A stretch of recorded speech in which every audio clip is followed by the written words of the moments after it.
ପିଲାମାନେ ଆଜିର ଭିଡ଼ିଓରେ ଆମ୍ଭେମାନେ ଦୈନନ୍ଦିନ ଜୀବନରେ ବ୍ୟବହାର ହେଉଥିବା 30ଟି ଇଂଲିଶ ଶବ୍ଦର ଅର୍ଥ ଓ ତା'ର ଉଚ୍ଚାରଣ ବିଷୟରେ ଆଲୋଚନା କରିବା।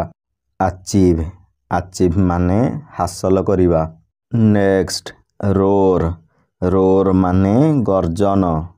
ନେକ୍ସଟ ଇଣ୍ଟେଲିଜେନ୍ସ ଇଣ୍ଟେଲିଜେନ୍ସ ମାନେ ବୁଦ୍ଧି ବା ଜ୍ଞାନ।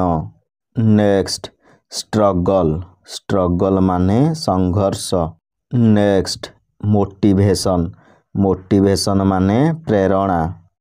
ନେକ୍ସଟ ଗାଇଡାନ୍ସ ଗାଇଡାନ୍ସ ମାନେ ପଥ ପ୍ରଦର୍ଶନ। ନେକ୍ସଟ ପ୍ରେଷ୍ଟିଜିୟସ୍ ପ୍ରେଷ୍ଟିଜିୟସ୍ ମାନେ ମର୍ଯ୍ୟାଦା ସମ୍ପନ୍ନ।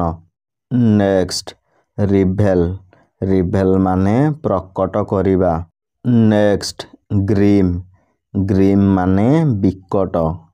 ନେକ୍ସଟ ରେମେଡ଼ି ରେମେଡ଼ି ମାନେ ପ୍ରତିକାର। ନେକ୍ସଟ କ୍ୟାପ୍ଟିଭିଟି କ୍ୟାପ୍ଟିଭିଟି ମାନେ ବନ୍ଦୀ ଅବସ୍ଥା।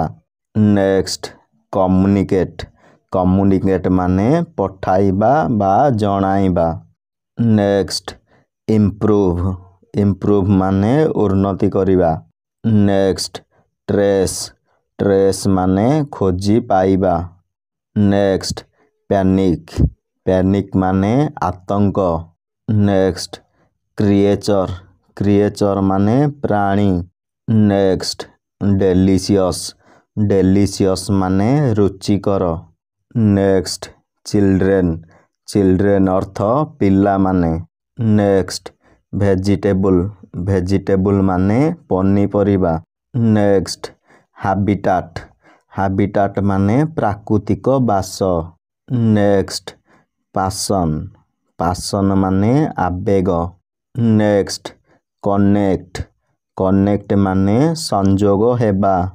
ନେକ୍ସଟ ସେପାରେଟ୍ ସେପାରେଟ୍ ମାନେ ପୃଥକ ବା ଅଲଗା। ନେକ୍ସଟ କଣ୍ଟାମିନେଟ୍ କଣ୍ଟାମିନେଟ୍ ମାନେ ସନ୍ଦୂଷିତ କରିବା। ନେକ୍ସଟ ଜର୍ନି ଜର୍ନି ମାନେ ଯାତ୍ରା। ନେକ୍ସଟ ପ୍ରୋଫିସିଏନ୍ସି ପ୍ରୋଫିସିଏନ୍ସି ମାନେ ପାରଦର୍ଶିତା। ନେକ୍ସଟ କମ୍ୟୁନିଟି କମ୍ୟୁନିଟି ମାନେ ଗୋଷ୍ଠୀ ବା ସମ୍ପ୍ରଦାୟ। ନେକ୍ସଟ ଗେନ୍ ଗେନ୍ ମାନେ ଲାଭ କରିବା। ପିଲାମାନେ ଏଠାରେ ଆଜିର ଭିଡ଼ିଓଟି ଶେଷ ହେଉଛି। ଆଶା କରୁଛି ଭିଡ଼ିଓଟି ତୁମମାନଙ୍କୁ ଭଲ ଲାଗିଥିବ।